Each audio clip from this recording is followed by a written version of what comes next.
지금 비대위원장에 대한 거치 문제와 그리고 원내대표 선거가 있는데 이 부분과 관련해서 저희 여기 연명한 초선 의원들의 의견을 종합해서 말씀드리겠습니다.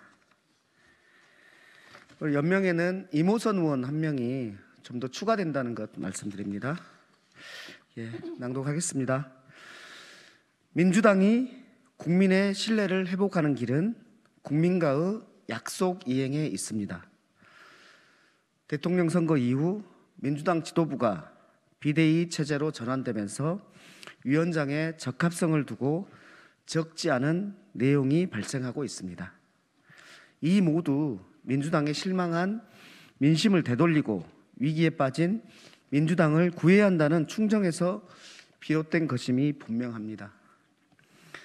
민주당이 국민의 신뢰를 회복하는 길은 민주당이 국민께 드린 약속, 국민이 민주당에 바라는 과제를 성실히 이행하는 것입니다. 첫째, 민생을 바로 세워야 합니다. 코로나19라는 전대미문의 재난이 우리 앞에 모습을 드러낸 지 어느덧 2년이 넘었습니다. 정부는 방역을 위해 집합금지, 영업제한 조치를 취했고 그 과정에서 소상공인, 자영업자 등 많은 국민들은 희생과 고통을 감내해야 했습니다. 정부가 내린 조치로 인한 피해는 정부가 보상함이 마땅함에도 온전한 손실보상은 이루어지지 않았습니다. 이와 같은 이유로 지난 대선 당시 여야 후보 모두 온전한 손실보상을 공약했지만 아직 재원 마련 등 구체적인 방법론에 대한 논의는 이루어지지 않고 있습니다. 윤석열 당선인은 예산 지출 구조 조정을 통한 재원 마련을 주장하고 있는데 이는 사회복지 등 다른 분야의 예산 삭감을 전제하는 것이므로 아랫돌을 빼서 윗돌을 개는 것에 지나지 않습니다. 지금 민생은 신속함이 생명입니다. 민주당은 국채 발행, 기금의 조성 등 모든 가능한 재원 마련 방식을 동원해서 신속한, 최대한 신속히 손실보상이 이루어지도록 자체적인 대안 마련을 위해 머리를 맞대야 합니다. 또한 임대료와 인건비 등 고정비 상환을 감면하는 한국형 PPP 제도를 신속하게 도입해서 한계에 도달한 소상공인들의 피해를 적극 지원해야 합니다. 아울러 윤석열 당선인의 제1과제가 청와대 이전이 되어서는 안 됩니다. 장기화된 코로나 위기로부터 국민의 일상 회복과 더불어 소상공인을 지원하고 구제하는 민생 정책이 그 무엇보다 우선적으로 추진되어야 합니다. 네, 둘째, 정치 개혁을 완수해야 합니다.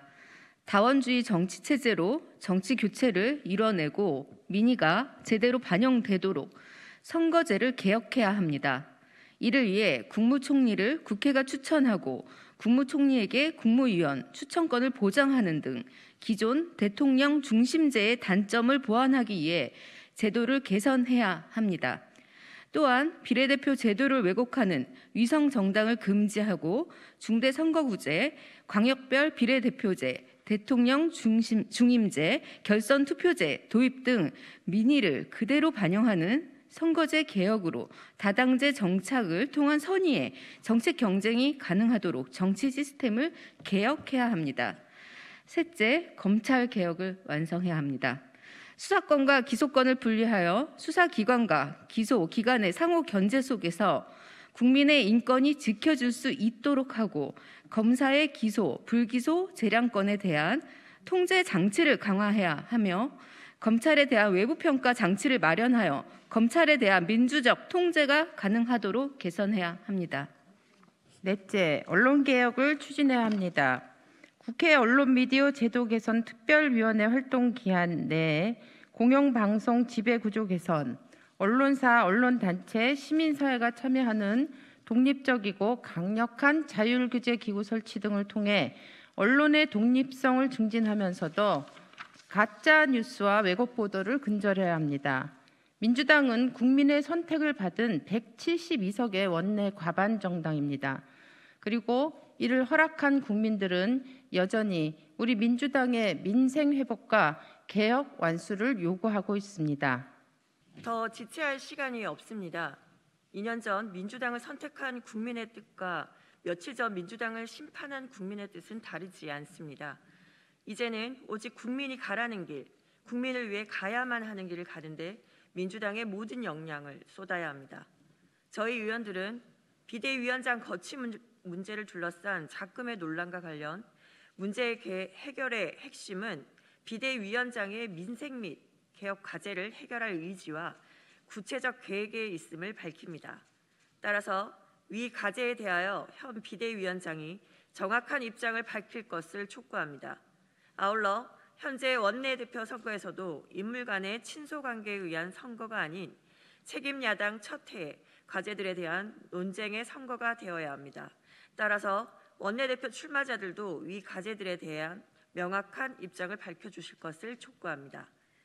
2022년 3월 18일 더불어민주당 국회의원 강민정, 강선우, 강준현, 김병만, 김승원, 김용민, 김의겸, 문진석, 민병덕, 민영배, 서영석, 박영선, 양이원혁, 유정주, 이용빈, 이용우, 이모선, 장경태, 천준호, 최강욱, 최기상, 최혜영, 황운하, 허종식, 홍정민 이상입니다.